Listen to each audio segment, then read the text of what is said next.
Daily Broadside to 849. We ain't going to Alcatraz, okay? We ain't moving any prisoners to Alcatraz. That dude, our president, needs to like chill out with just saying stuff off the cuff. I mean, you can't just talk about crap without looking into it first. Your audience is 350 million people, you know? But listen, the place was built in 1934. It closed in 1963. At its peak, it had a capacity of 336 prisoners. Usually it had 257 and 275. What are we going to waste all this? It would take billions of dollars to get that dumb place up to par, you know? My house was built in 1922, renovated in 2000. So it had like a whole nother house added to it, and it's all, but the bones of it, when you go under the old part and down in the basements, there's like 2 different basements, you know, you can see, you know, 1922 era construction and all, which has its perks, but it's 100 years old. It takes maintenance. You got to take care of stuff. And my house isn't floating around in the middle of the ocean. I guess that's the ocean. Is that an inlet? I've never been to San Francisco. I don't know if that's some kind of harbor, or if that's, I think it is a harbor. Maybe it's just, I mean, it's obviously the Pacific Ocean. It's all the same water, but I don't know if it's named something different. But it is my goal to go to San Francisco one day, because I've always been fascinated by Alcatraz. It's such a cool place. So much neat history and whatnot. And it would be neat to just see it in person. And the reason you can do that is because it's currently a museum.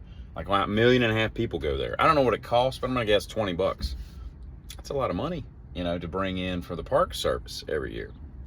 In fact, I could be wrong, but I want to say Alcatraz, under the umbrella of the Park Services, I think it's one of the biggest draws they have, if not the biggest. I could be completely off and baseless on this statement, but it's at least, let's just say it's top 10. But you know, you got $20-30 million coming in, because I'm sure there's a gift store on the gift shore. But you can't pump billions of dollars into that and make it worthwhile. I mean, it would be ridiculous. The salt water has just degraded everything. 1963, that's when Kennedy was shot. That's been a long, long time. You know, so we're not going to Alcatraz. Build some more ADX Florences out in the middle of nowhere. Those things are horrible. You know, of course, I go back to the fact that, because I think, you know, the Frank Morris story, I believe he escaped. I don't know that. I don't think they all made it. I think at least one of them made it to shore and lived a happy life and died somewhere later on. But those Supermaxes, it's kind of hard to break out of those. You know, Alcatraz apparently. And it'd be interesting too, because I watched Escape from Alcatraz with Eastwood.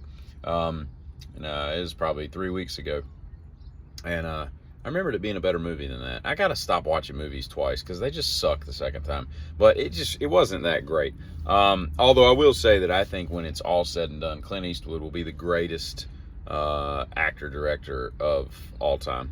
You know, his body of work is just so ridiculous. You know, if you just take away his acting, just the movies he's made, they're amazing. And the dude's like 147 years old. He's older than Alcatraz. You know, but so what was I saying? So Alcatraz, Escape, Frank Morris. I think I covered all that. I don't know what I was going to say. All I'm saying is we're not going to Alcatraz, okay? So Trump, chill it out. All right, quit just flying off the cuff and like suggesting stuff and whatnot. You know, I mean, we're not bringing back things like that. It's just, it needs to. And what would happen to the museum? We're going to tour it while all the worst of the worst are in their cells? That's kind of weird, you know? What's up, man? You know, you got all these MS-13 gangbangers and all are sitting in the cells, and you're touring cell block D. I don't know. I will say this: my life came crashing down this morning when I went into my kitchen. I walked in. I am notorious for like making food, and then I'll make like batches of food for like food prep, and I'll make a bunch of hamburger, like ground beef, right? And I'll set it on the counter to cool before I put it in the refrigerator. And then I come in the next morning and it's cooled because it's still sitting on the damn counter, and I've wasted 2 pounds of beef, you know, that I was going to eat over the next 6 days, mixed in with avocado and different things. But so last night I go in there and I had bought a pack of hot dogs a day or so ago, because as unhealthy as they are, and I try to eat as clean as I can, glizzies are just life. They're just one of the best things on earth. It's just hard to have a bad hot dog. Even those nasty red dye hot dogs are still good, you know. Although chili can mess it up. If you have bad chili, that's just not a good recipe. But I go in there and I see, oh look, a Tupperware container, and it's got 6 hot dogs in it. So now I have 6 hot dogs that got to go in the trash. And the problem I have is I have 6 hot dog buns. What the hell am I going to do with 6? If I go buy 8 more hot dogs, what am I going to do? I'm either going to not eat 2, or I'm going to have to double dog a bun, which I don't even know if that's possible. I guess I could slice them longitudinally and then slam them down into the bun, like squeeze 2 of them in there. I don't know if that's possible. You know, double wiener and hot dog bun that just doesn't seem the right way to go. But I guess the dog's eating 2 hot dogs. It's annoying, okay? You should be able to buy hot dog buns by the single for these very reasons, for leaving stuff out on your counter, you know? It's ridiculous. Absolutely ridiculous. Badcock. I'm sitting in front of a Badcock Furniture. Badcock Furniture, that's a cool name. I think Badcock, I mean, I'm sure that's somebody's name, but I've never heard of anybody named that. But Robbie Badcock, I mean, that's just a dude in a leather jacket. That, you know, if your name is Robbie Badcock, you know who that summons in my head? The guy in 3 O'Clock High, Buddy Revell.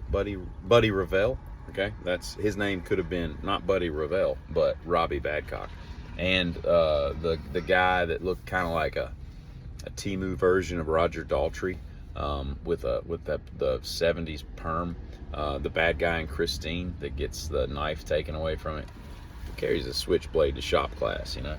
But yeah, that dude, he could have been a Robbie Badcock. Robbie Badcock is just the name of any kind of motorcycle riding, boot wearing, leather bad dude that just goes to school because he has to, but he's failing everything and he's going nowhere in life. He's gonna own a Springer Harley and, you know, a pack of Winston Lights, you know. Nah, he's not smoking Winston Lights. He's going full bore Camel, no filter, you know. He's smoking the Camels with a K, K-A-M-E-L. At any rate, I'm just rambling at this point, so y'all have a great day. We're not going to Alcatraz.